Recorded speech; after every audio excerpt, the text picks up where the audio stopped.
It was late autumn in 2008, the kind of evening when the campus seemed to shrink into itself under the weight of a cold wind. The lights in the dormitories glowed dimly, students hurried between buildings with jackets pulled tight, and the library towered as a beacon of quiet study. Among the students walking that night was a 21-year-old junior who had been known for her steady work ethic, her kindness, and her determination to excel. She told her roommates she was heading to the library to prepare for an upcoming exam. It was an ordinary decision on an ordinary night, but it would be the last time anyone saw her alive. The library was always busy after dark. Students drifted in and out, some staying for hours, others only briefly scanning the shelves. Witnesses later recalled her stepping through the heavy glass doors with a stack of books pressed against her chest. She didn't seem hurried, didn't appear distressed. She simply moved into the crowd of tired students, as countless others had done. Security cameras confirmed those memories. At exactly 7:38 p.m., the footage caught her walking inside, her scarf pulled close around her neck, her face briefly glancing toward the main desk. Then, the frame cut to the next student. There was no footage of her leaving. The young woman was a familiar face on campus. She came from a modest family, the first in her household to attend a 4-year university.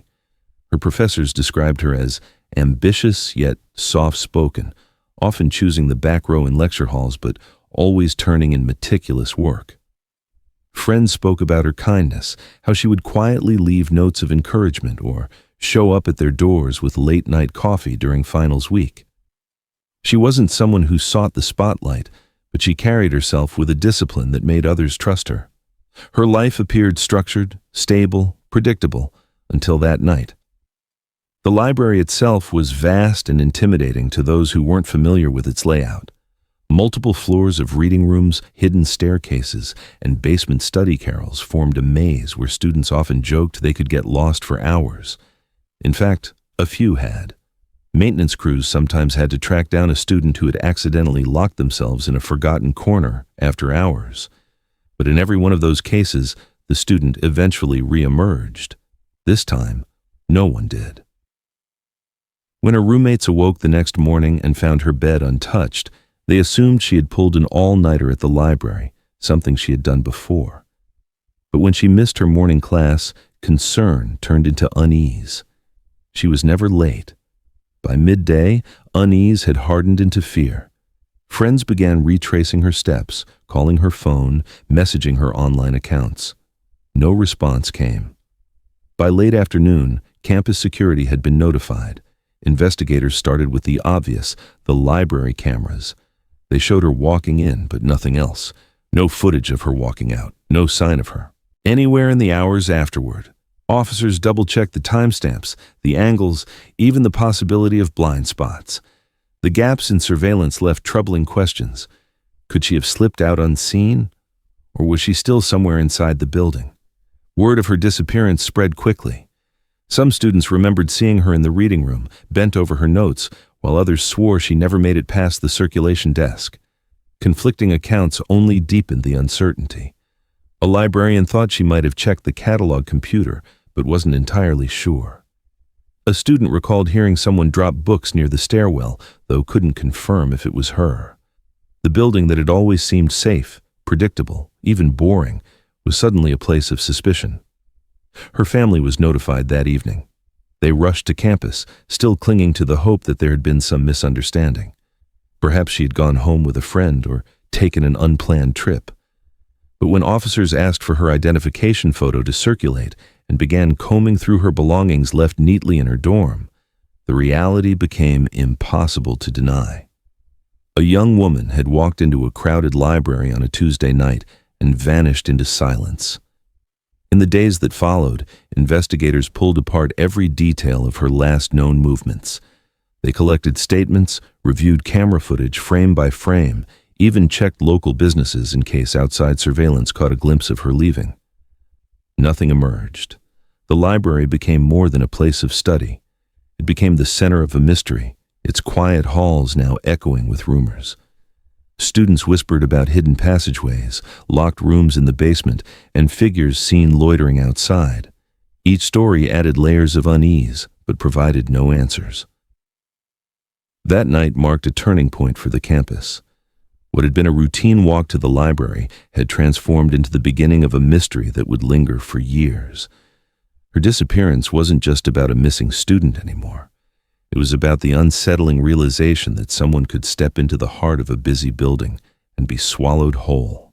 15 years later, when the truth finally emerged, investigators and family alike would look back to this night, the simple act of a young woman pushing through the library doors, and ask the same haunting question: how could she have walked in, but never walked out? By the morning after her disappearance, her absence could no longer be brushed aside. Friends had tried to reassure themselves through the night, convincing each other she was buried in textbooks somewhere inside the library, or that she had crashed at another friend's dorm after a long study session. But when daylight came and her bed was still untouched, when her phone went straight to voicemail, and when she missed her first class, the unease hardened into fear. By noon, the calls to campus security began. The initial response was measured, even cautious. Security officers combed through the library with flashlights, checking carrels, bathrooms, and locked rooms.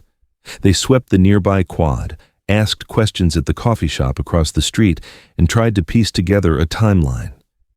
But the timeline didn't stretch very far. The only confirmed sighting was her walking through those glass doors at 7:38 p.m. After that, she simply vanished. By the end of the day, the situation escalated.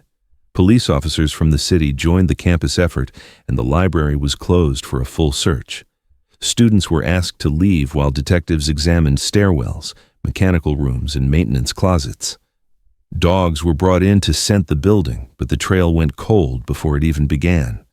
The more thoroughly the building was searched, the more disturbing it became that nothing was found. No bag, no jacket, no sign of a struggle. Nothing. Outside, students gathered in anxious clusters, whispering and speculating. For years, the library had been a place of late-night safety, open 24 hours and filled with the dull hum of laptops and turning pages. Now it felt tainted. Rumors circulated almost immediately. Some swore they had seen her studying by the second-floor window. Others insisted she had left to grab food before curfew. A few muttered about men loitering near the bike racks that evening.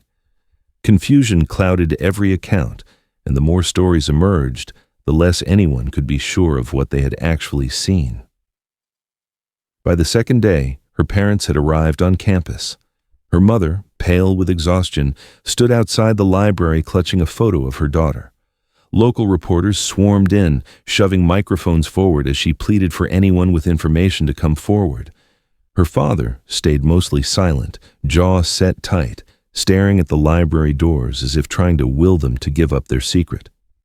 The footage of those interviews would replay on local news for weeks, the family's anguish turning the case into something larger than the campus itself. Posters went up across the city, taped to streetlights and pinned to bulletin boards, her smiling face beside the word "missing." Students volunteered to distribute flyers, forming search parties that combed nearby trails and riverbanks. Police expanded the search perimeter, sending officers through wooded areas along the campus edge. Helicopters hovered above. Every passing hour made the silence heavier. Investigators worked with what little they had. They pulled her phone records and found the last activity had been at 7:42 p.m., a brief message to a classmate saying she would see them tomorrow. Nothing after that. Her bank cards remained untouched. Her dorm room looked as though she had stepped out only for an hour. Books on the desk, laundry folded on her bed, her purse hanging from a chair. There was no note, no sign of plans to leave. Every indicator pointed to someone who expected to return that night, and never did. Theories grew. Some suggested she had left willingly, overwhelmed by pressure, though those who knew her dismissed the idea immediately. She had been excited about upcoming opportunities, grounded in her relationships, with no signs of depression or intent to disappear. Others whispered about abduction, the idea that she had been lured or forced into a car near the library. A third possibility, though quieter, unnerved many, that something hidden in the library itself had swallowed her, a space no one had thought to check, a place no one knew existed. The campus atmosphere shifted quickly from fear to obsession. Students avoided walking alone at night. Study groups moved to dorm lounges rather than the library. The administration increased patrols, but the unease never lifted. For every student, the unspoken thought lingered. If she could vanish in such a public place, it could happen to any of them. Media outlets capitalized on the mystery, flooding the campus with cameras and headlines that bordered on sensational. Vanished without a trace. Library of Secrets. The missing student who walked in but never walked out. Families watching the news across the country saw her picture and the haunting details. An honor student, no enemies, no leads. The story was compelling because it was terrifyingly simple. By the third day, vigils were being held on the campus lawn. Candles lined the library steps and students sat in silence as her friends and professors shared stories about her laughter, her intelligence, her future. Her mother's voice cracked as she begged the crowd for help, insisting someone knew something. The sound of her sobs carried into the cold night air. Police promised answers, but behind closed doors they were running into walls. Witness accounts contradicted each other. Security footage provided no clarity, and without physical evidence the case felt like smoke slipping through their fingers. They told the family to prepare for a long investigation, though no one wanted to accept the meaning behind those words. What had started as a simple walk to the library had transformed into a full-blown crisis, gripping the campus and spreading beyond it. Within 48 hours, the disappearance of a single student had become a story of fear, loss, and suspicion that no one could untangle. And as the search dragged into its third night, with no new leads and no sign of her anywhere, the gnawing realization began to set in. This was no longer just a missing person. Something darker had happened here, and the truth was hiding in places no one yet knew to look. Detectives quickly realized that in cases like this, early tips often meant everything. The first week brought in dozens of calls, each one promising a sliver of hope that might explain what happened. One student reported a man loitering near the library entrance around the same time she walked in. He was described as middle-aged, with a heavy jacket and no apparent reason to be there. Another caller claimed they saw a dark sedan speeding off campus that night, its headlights cutting through the mist as though the driver had somewhere urgent to be. Still others whispered about old stairwells and locked doors in the library, passages that students said led to basements nobody used anymore. The investigation swelled with leads, and yet none of them brought the clarity everyone desperately needed. Officers canvassed the area for the man near the library, pulling up security footage from the nearby science building and interviewing anyone who might have seen him. But after days of effort, no one could identify him, and no trace of his presence showed up anywhere beyond one vague description. It was possible he had simply been a passerby, someone out of place but harmless. The sedan, too, led nowhere. Dozens of dark cars moved through campus each evening, and when detectives tried to track registrations and surveillance from traffic cameras, there was no way to connect any of them to her disappearance. Every detail that first seemed like a breakthrough dissolved into speculation. The rumors about hidden areas beneath the library, though, captured investigators' attention. Students had long swapped stories about maintenance tunnels and forgotten staircases, relics from when the campus was first constructed. Some swore that custodians used them to move supplies. Others claimed they were sealed off decades earlier. Police brought in maintenance staff searching for blueprints and access points. They inspected utility rooms and bricked off doorways, but every discovery amounted to dead ends. Some spaces were real, but none showed signs of recent use, and none gave any indication she had ever been there. The theories lingered, but without proof, they remained shadows. Her digital footprint provided little more. Phone records showed the last outgoing message sent at 7:42 p.m., a casual text to a classmate. After that, her phone was silent. It never pinged another tower, never lit up again. The battery would have died within a day or two, but the silence began long before then. For investigators, that abrupt cutoff was chilling. It suggested the phone had been turned off, destroyed, or taken somewhere it couldn't connect. None of those options brought comfort. Detectives dug into her life, looking for anything that might suggest she wanted to leave. They interviewed professors, classmates, friends, even distant acquaintances. The picture that formed was always the same. She was steady, dependable, and focused on her studies. There were no secret relationships, no hidden debts, no sign of emotional turmoil. The theory that she had run away collapsed under the weight of her own routine. Her unfinished assignments, uncashed checks, and neatly ordered dorm room told the story of someone who had every reason to stay. The library books she had checked out days earlier were never returned. Due dates came and went, the system automatically issuing overdue notices that arrived in her dormant email inbox. That small detail became a symbol for investigators, a reminder that she had planned on continuing life as usual. She had intended to bring them back. She had intended to come home. For weeks, the campus and surrounding city lived in a state of anxious anticipation, waiting for the next lead to finally break the case open. Tips poured in from across the region, fueled by media coverage. A woman thought she had seen her at a bus terminal. A man claimed he had overheard a conversation in a diner that matched her description. Detectives followed every single one, driving hours to check security footage, interviewing supposed witnesses. Each time the outcome was the same: mistaken identity, vague recollections, or fabrications by people seeking attention. As the investigation dragged into its second month, the weight of failure grew heavier. Detectives who had once been confident now spoke carefully, their optimism replaced by cautious phrases. They admitted that the longer she remained missing, the less likely it was that she would be found alive. For her family, those words were unbearable. Her mother refused to accept them, continuing to plead with anyone who would listen, while her father's anger simmered at the lack of progress. Behind the scenes, officers grew frustrated. They had exhausted the campus, checked every hallway, retraced her steps 100 times. They had expanded their search outward, combing wooded areas, dragging sections of the river, knocking on doors in neighborhoods miles away. Nothing. It was as though she had been erased from the world in the span of minutes. The case stalled. Files thickened with dead leads, interviews that contradicted one another, and rumors that led nowhere. Detectives rotated off, replaced by new faces who came in with fresh eyes, only to encounter the same silence. For the campus, life moved on, but the shadow of her absence never fully lifted.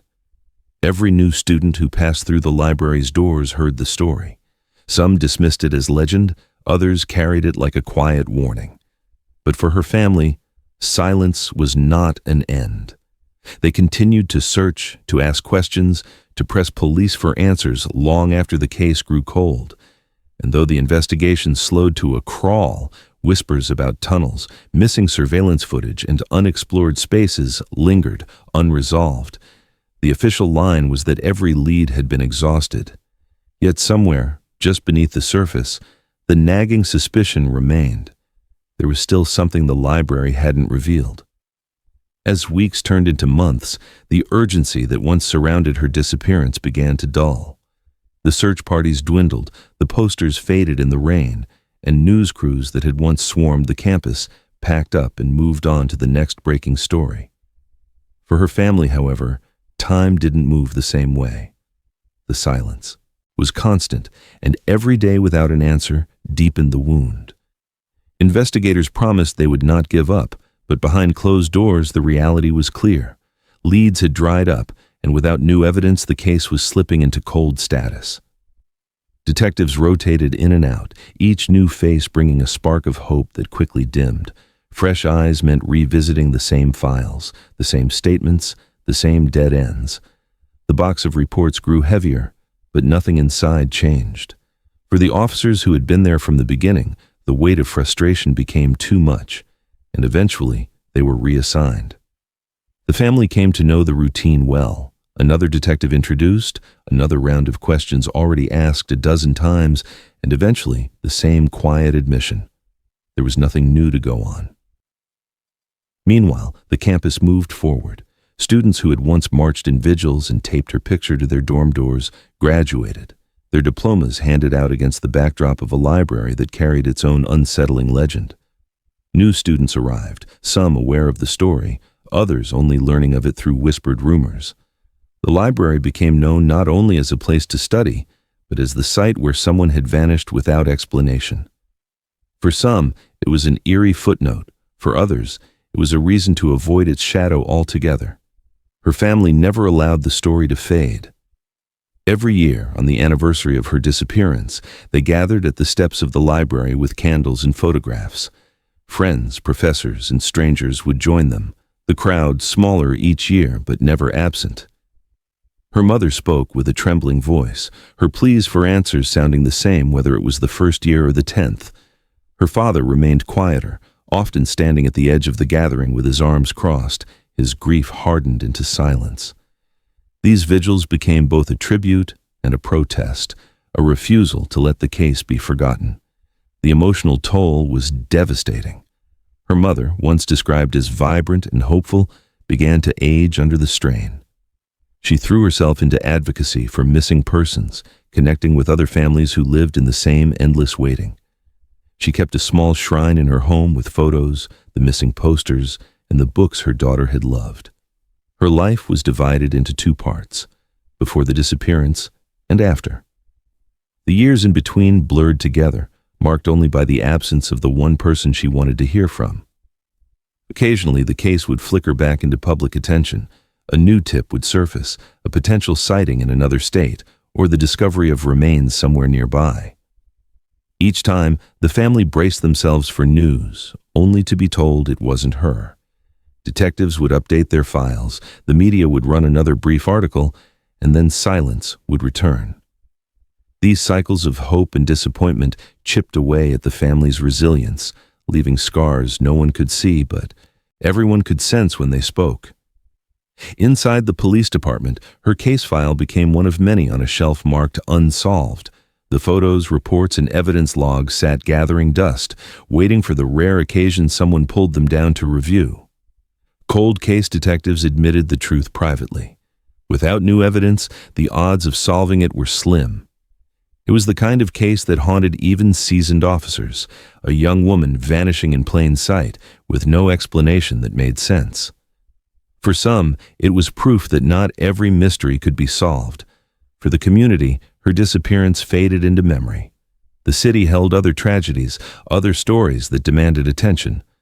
But for those who had been on campus that night, the image of her walking into the library and never leaving lingered. It became a personal ghost, a reminder of how fragile safety could feel. Students who had once shared classes with her still remembered the empty seat, the missing presence in study groups. Professors occasionally spoke her name in hushed tones, their words trailing off into silence. As the years stretched on, it seemed as though the case had settled into permanent limbo. The family carried on with life, though always fractured, always missing a piece.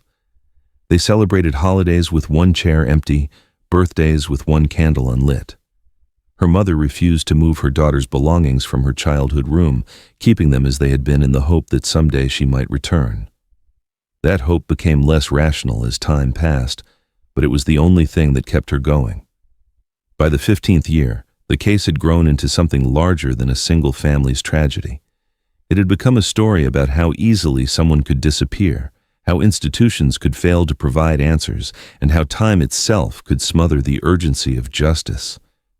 To outsiders, it was a cold case file. To her family, it was the central fact of their lives. And though the years buried most of the noise, the question remained as sharp as it had on the first night. How could she walk into the library and never walk out? That question would finally be revisited, not because of a detective's breakthrough or a new witness, but because of something far more ordinary. 15 years after her disappearance, construction crews working on a basement renovation would stumble across a sealed room beneath the library, one that had been hidden for decades. Inside, they would find the answers everyone thought were gone forever, and the disturbing truth no one had been prepared to face. Nearly a decade after the young woman's disappearance, the campus had learned to live with its unresolved story. Students still whispered about her in hushed tones, but for most she had become a tragic footnote in the university's history. The library remained a place of study, but also of unease, its quiet halls shadowed by what had happened. Then, during routine renovations on an adjacent academic hall, something unexpected surfaced. Construction crews breaking down old plaster walls reported coming across a sealed door they hadn't seen on any of the modern blueprints. It led to a narrow corridor sloping downward, blocked again by another heavy door that had been welded shut years earlier. The workers spoke casually at first, mentioning it to faculty and staff who gathered nearby. But word spread quickly across campus, carried by students hungry for mystery. Whispers filled the dormitories, hidden basements, tunnels running beneath the university, sealed spaces no one had set foot in for decades. Some pointed to stories their older siblings had told them about maintenance workers using underground passages in the 1950s. Others recalled vague mentions of emergency shelters built during the Cold War. With each retelling, the rumors grew. And woven into every whisper was the same chilling question. Could she have ended up down there? Administrators initially brushed off the chatter, insisting the spaces were relics with no connection to the disappearance. Yet curiosity grew too strong to contain. Some students began sneaking into construction areas after hours, snapping photos of half-revealed stairwells and blocked archways. Online forums lit up with speculation. If there were tunnels beneath the library, who had access to them? Could they have been used to move unnoticed, away from the cameras in crowded halls? Detectives who had once worked her case caught wind of the discovery. A few privately admitted that the idea wasn't far-fetched. Early in the investigation, they had heard similar claims but found little evidence. Now, seeing doors and corridors with their own eyes, the doubts resurfaced. Maintenance logs from decades earlier mentioned service tunnels used to route steam and electrical lines across campus.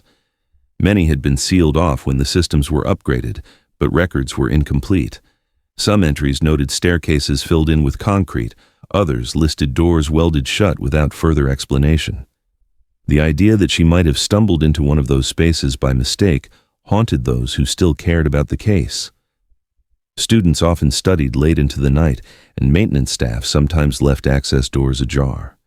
If she had entered one, disoriented and unable to find her way out, the possibility of entrapment seemed horrifyingly real. But there was another, darker theory. What if someone else had known about those tunnels? What if they had been used intentionally as a place to hide something no one was meant to find? The resurfacing of these hidden spaces reignited pain for her family. Her mother, still attending every anniversary vigil, latched onto the possibility with trembling hands. She demanded answers from the administration, insisting that every inch beneath the library be searched. The university promised cooperation, but progress was slow. Liability issues, budget concerns, and structural risks delayed any serious excavation. To the family, those explanations sounded hollow. Every day that passed without answers felt like another betrayal. Among students, the mystery grew into an obsession.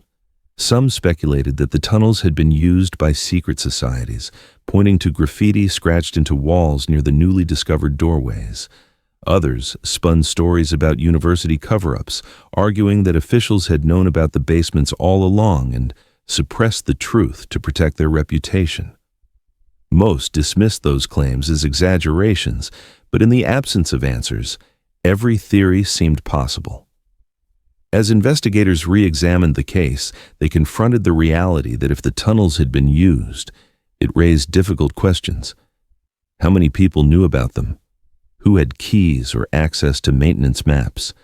Had they been inspected thoroughly during the original investigation, or had they been overlooked in the rush to find quicker leads? Looking back, some officers admitted the focus had always been above ground, interviewing witnesses, reviewing surveillance, following cars that sped off campus. Few had truly believed the answer might lie beneath their feet.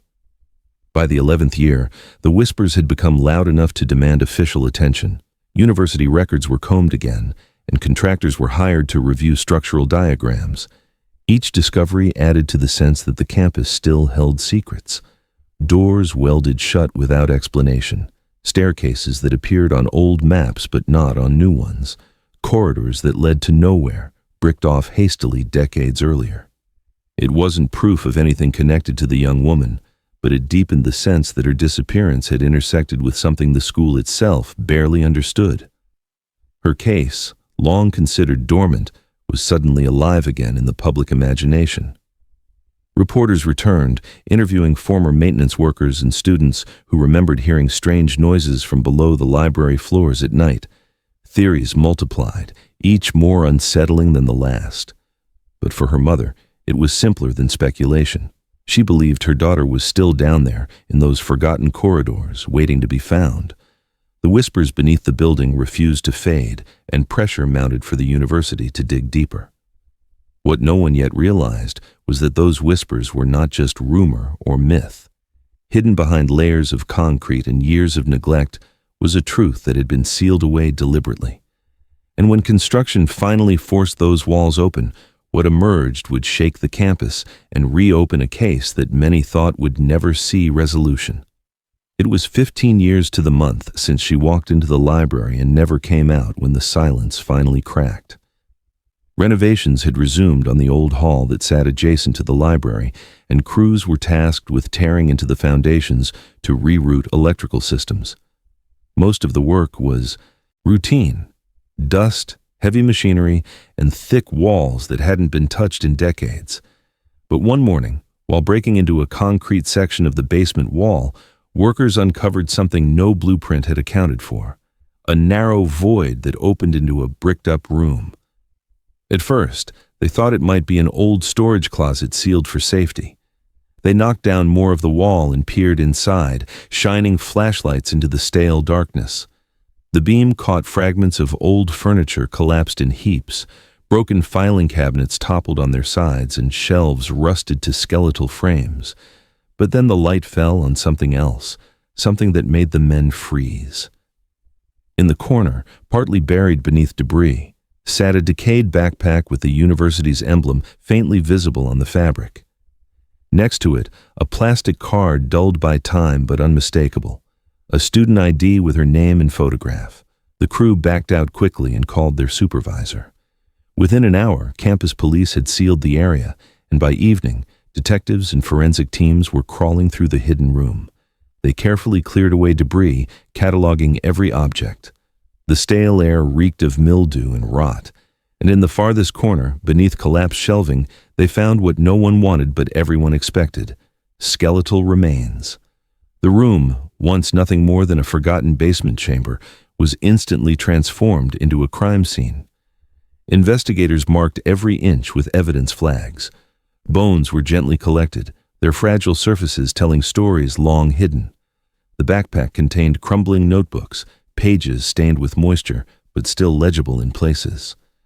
One of the last entries in her handwriting bore the date of the night she vanished. Alongside it was her watch, frozen at 9:42 p.m., the battery long dead, but the face cracked as if it had struck something with force. News of the discovery spread before the evening was over. Reporters crowded outside the library gates, cameras capturing the flashing lights of emergency vehicles and the stream of investigators carrying boxes out into the night.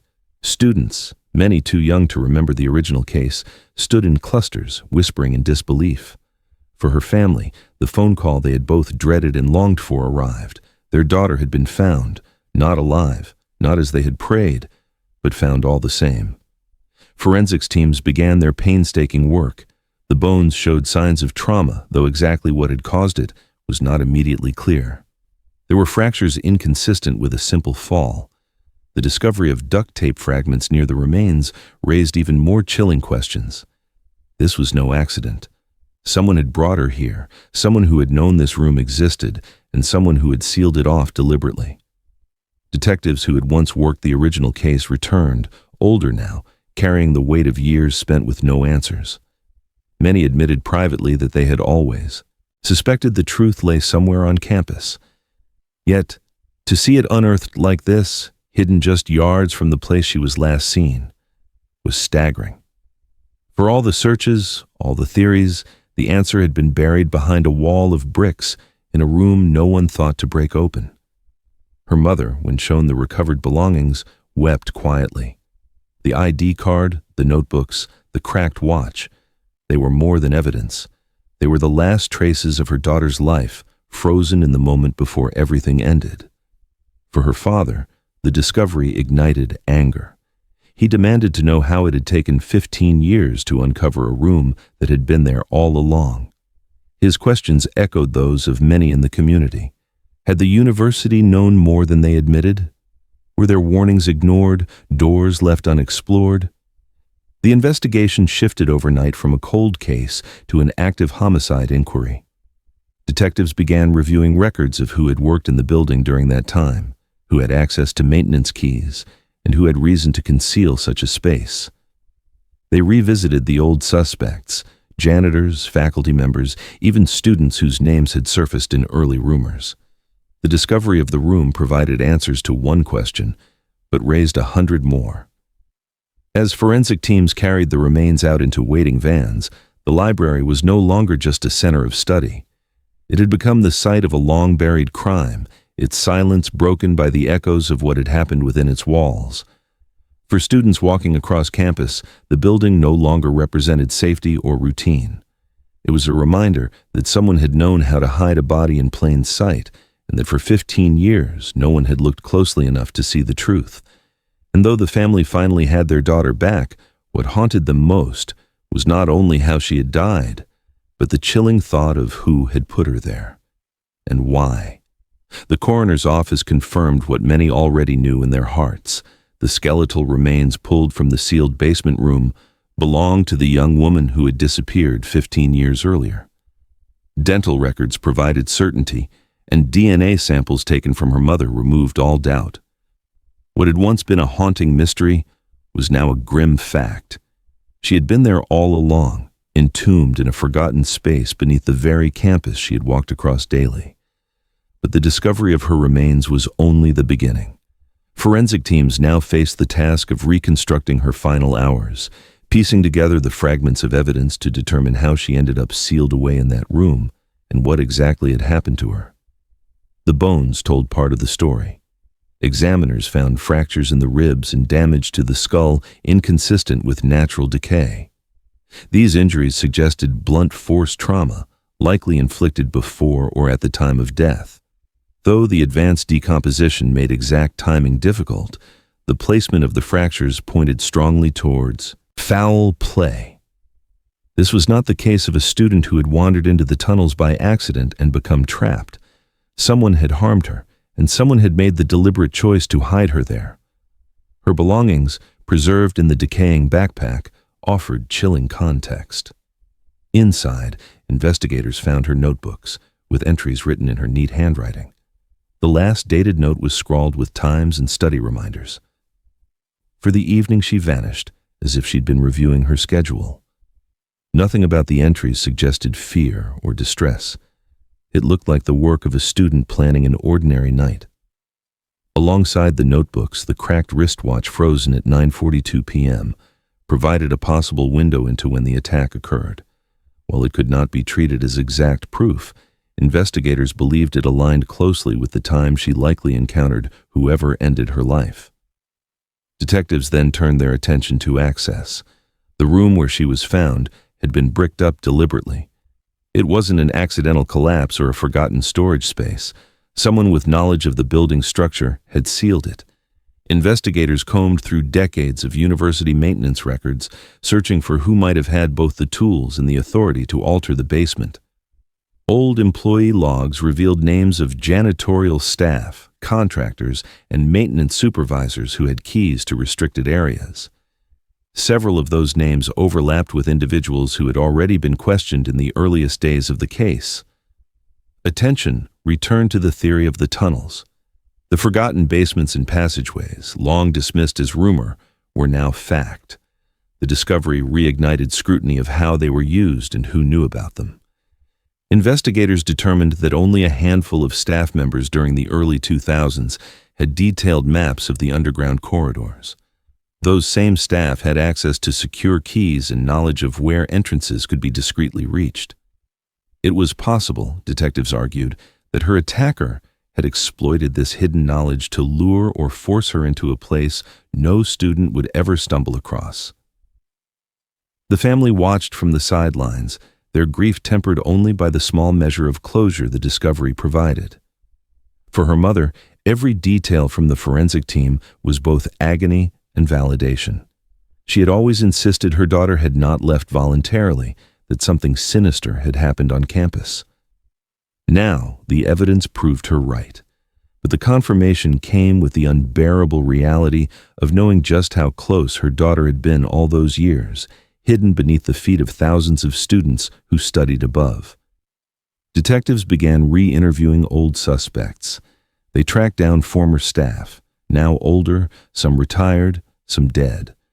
One name that surfaced repeatedly was a janitor who had been dismissed weeks after her disappearance for unrelated conduct violations. His access to maintenance keys and his presence in the area at the time placed him back under scrutiny. Yet, he had died years earlier in an accident, leaving behind unanswered questions and no way to defend or confirm the suspicions. Still, investigators noted that his employment records aligned with the period when the basement was most likely sealed. Forensic reconstruction painted a harrowing picture. Sometime after entering the library, she had encountered someone who either convinced her to follow them or forced her into a restricted area.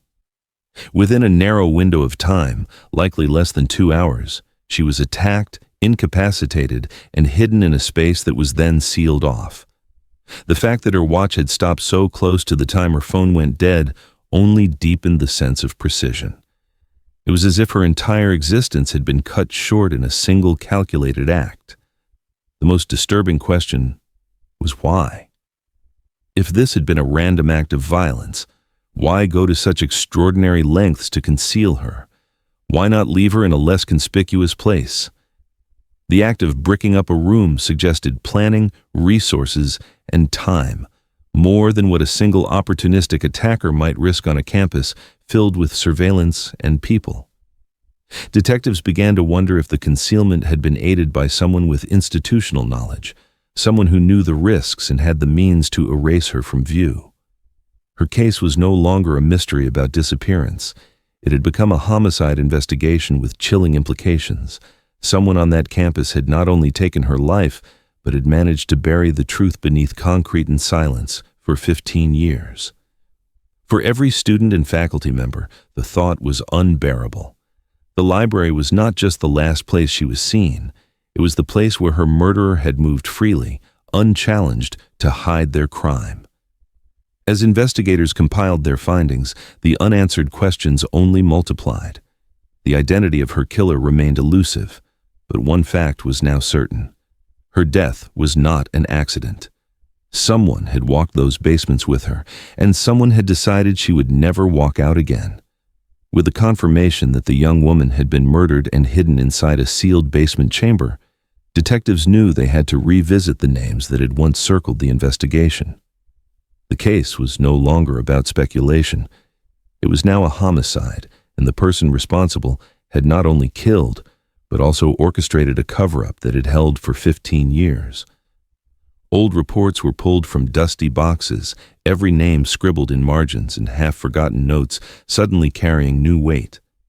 The first suspect to resurface was a janitor who had been quietly dismissed from the university just weeks after her disappearance. At the time, his termination was attributed to misconduct unrelated to the case, arguments with staff, inappropriate behavior with students, and repeated violations of policy. He had worked nights and had keys to nearly every maintenance area in the library and adjacent halls. Early interviews with him had raised suspicions, but investigators never found evidence tying him directly to her vanishing. Now, with the discovery of her body in a sealed basement room, the circumstances of his dismissal appeared far more troubling. He had died years earlier in what was described as an accident, but detectives could no longer ignore how perfectly his access and timing aligned with what had been uncovered. Then there was the professor, a tenured faculty member whose name had surfaced in whispers but had never been pursued aggressively. Known for a troubling reputation with female students, he had been shielded by the institution at the time, his behavior excused or buried under bureaucratic indifference. Some students had described him lingering in the library late into the evening, often inserting himself into study groups under the guise of mentorship.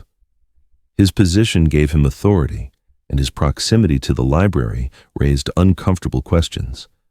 When detectives re-interviewed students who had graduated years earlier, several admitted they had felt uneasy around him but feared speaking out back then. His career had since ended, and he was living quietly out of state. Yet the unease surrounding him had never gone away, and now his presence near the last place she was seen demanded closer scrutiny. The third name that re-emerged was that of a fellow student, someone who had briefly been questioned at the time but dismissed as irrelevant. He had dropped out suddenly in the months following her disappearance, citing personal issues, and never returned to campus. Former classmates recalled his erratic behavior, his tendency to appear in places he wasn't supposed to be, and his fixation on certain women. When detectives tracked him down years later, they found a man who had changed his life entirely, living under the radar, his past carefully avoided. There was no direct evidence linking him to the crime, but the abrupt departure from campus after her vanishing seemed too coincidental to ignore. As detectives moved through these resurfaced suspects, they also revisited aging witnesses whose memories were clouded by time, but sharpened by the haunting nature of the case. Some recalled details they hadn't shared before. Odd noises in the library basements that night, the presence of maintenance carts near restricted doors, or faculty members wandering into spaces normally off-limits. These accounts were fragmented, but when pieced together, they suggested something deeply unsettling, that the sealed basement chamber may not have been a secret to everyone. Someone in authority may have known it existed and perhaps even helped to obscure its presence during the early investigation. The contradictions in the old witness statements added another layer of suspicion. One staff member insisted she had seen maintenance crews working near the library in the days after the disappearance, yet official records listed no such work. A student claimed he reported hearing banging noises beneath the library floor late at night, but was told by security to ignore it. Another recalled seeing the dismissed janitor speaking with a faculty member in hushed tones, their eyes darting toward a basement access door that was later found welded shut. None of these memories were conclusive, but they painted a pattern of overlooked or possibly suppressed information. The possibility of a cover-up began to take shape. Was the janitor acting alone, or had someone higher up helped to conceal what had happened? The effort required to brick off a basement chamber would have drawn attention. Tools, materials, and time were needed, and the act could not have gone unnoticed without assistance or deliberate blindness from others. The thought that authority figures at the university might have chosen silence over scandal chilled both investigators and the family. For the mother, the reappearance of these suspects was both validation and torment. She had always believed that someone on campus knew more than they admitted. Now the evidence suggested she had been right, but it also meant that for 15 years people had walked past those who might have been responsible and done nothing. She demanded accountability, pressing detectives to pursue every lead, no matter how faint. Her grief had hardened into determination, a refusal to let her daughter's case slip back into the shadows. Detectives pressed forward, piecing together a picture that was murkier with every new detail. The janitor's death meant he could no longer answer questions.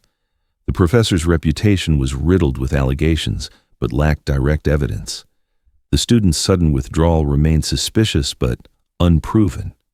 And layered over all of it was the chilling suspicion that the institution itself had benefited from the silence, protecting reputations while burying the truth under concrete.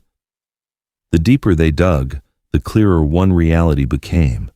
Her death had not been a random tragedy. It had been shaped by access, secrecy, and perhaps complicity.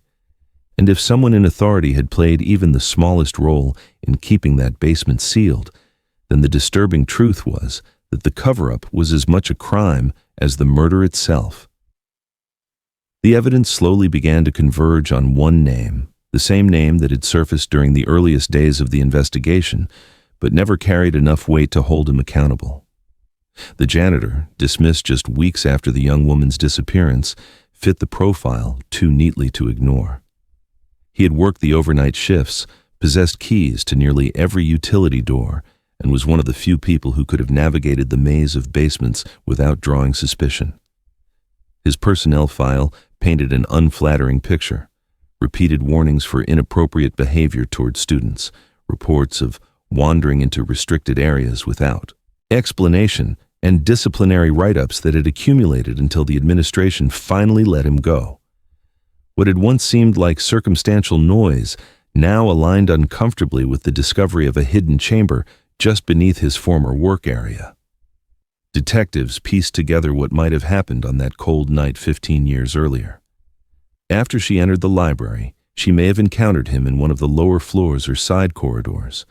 Perhaps he offered assistance, guiding her toward a shortcut or quieter study space, exploiting his familiarity with the building to gain her trust. Or perhaps it wasn't subtle. Perhaps he forced her, knowing exactly where he could take her, where no one else would follow. The trauma on her bones suggested violence, but the greater violence may have been in the silence that followed. Whoever placed her in that room did not simply hide her, they bricked her away, sealing off the evidence as though erasing her existence from the living world above. But the trail ended abruptly. The janitor, the most likely suspect, had died in an accident years earlier. Police records described a collision on a rural highway, his car wrapped around a tree in the early hours of the morning. At the time, it had been considered tragic, but unremarkable. Now, with new eyes, detectives questioned whether it had been coincidence or something more. Had he carried knowledge too dangerous to share? Was his death simply bad luck, or had someone ensured that the one man who could explain what had happened beneath the library would never speak? The disturbing truth was that the case seemed to straddle two realities. On one hand, the circumstantial evidence overwhelmingly pointed toward him. On the other, he was no longer alive to answer questions or stand trial. Investigators could not confirm with absolute certainty that he acted alone, and that uncertainty gnawed at everyone involved. Some believed he had been the predator who took advantage of opportunity, trapping her in the hidden room he alone knew existed. Others wondered if his role had been only part of the story, if someone else had assisted in sealing the chamber, perhaps to protect the university's reputation or to keep deeper secrets buried. The thought that others may have known and remained silent was what haunted her family most. The effort required to brick up a room was not something one man could easily do in secret. Materials had to be moved, time had to be taken, and yet no one reported it at the time. For her mother, this meant only one thing: more people knew what had happened than ever admitted. And if that was true, then for 15 years the truth hadn't just been buried in concrete, it had been buried in silence by those who chose not to look closely. Former students and staff came forward with recollections that fueled this fear. Some remembered seeing fresh cement near basement corridors in the months after she vanished, though at the time, it raised no alarm. Others recalled being told not to enter certain areas during that period, warnings that felt benign then, but sinister now. Each memory added to the chilling possibility that her death had not been hidden by accident, but actively obscured, an act of concealment that stretched beyond the actions of one man.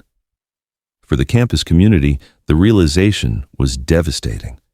The library had always been considered a sanctuary, a place where generations of students studied late into the night. To know that beneath their footsteps lay the remains of a sealed crime was shattering. It reframed the story from a tragic disappearance to a deliberate act of erasure. Every student who walked those halls unknowingly passed over the site of her death. Each lecture and exam unfolding above a chamber meant never to be found.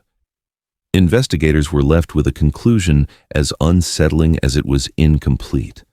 The janitor's history, his access, and the timing of his dismissal made him the prime suspect. But with his death, the possibility of justice died with him. What remained was the broader truth, the one impossible to deny. Her death was not random. It was intentional, and it was buried. Someone chose to erase her from the world and succeeded in doing so for 15 years. That decision turned the library from a place of learning into the silent keeper of a crime that haunted every corner of the campus. And while the discovery gave her family the chance to finally lay her to rest, it also left them with a wound that could never truly heal.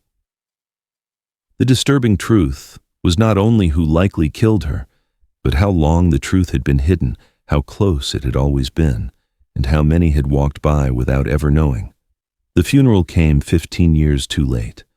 Her family stood over the casket, the remains reduced to bones and fragments of what had once been a young life full of plans. Friends from the past gathered quietly, their faces older, their voices subdued, carrying the weight of years spent not knowing. The ceremony was filled with sorrow, but also a strange stillness. Closure, in the simplest sense, but not the kind that brought peace. They could finally lay her to rest, but they could not bury the questions that had followed them for over a decade. The university issued formal apologies, administrators speaking about failures and promising greater transparency. Press conferences were held where officials admitted mistakes, though never quite acknowledging the possibility of complicity. The public was not satisfied. Students and parents demanded to know how a hidden basement could remain untouched during one of the largest missing person searches in the campus's history. Local news ran stories questioning whether the institution had deliberately avoided the space, fearing scandal more than seeking truth. The anger was palpable, but the answers were thin. For the family, those apologies rang hollow. Her mother clutched her daughter's student ID, the one recovered from the backpack, as if it were proof of both life and betrayal.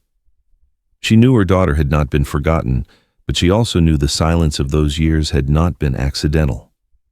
Someone had bricked that room, someone had chosen to let her stay hidden, and those choices had allowed the mystery to endure long enough to break her family apart.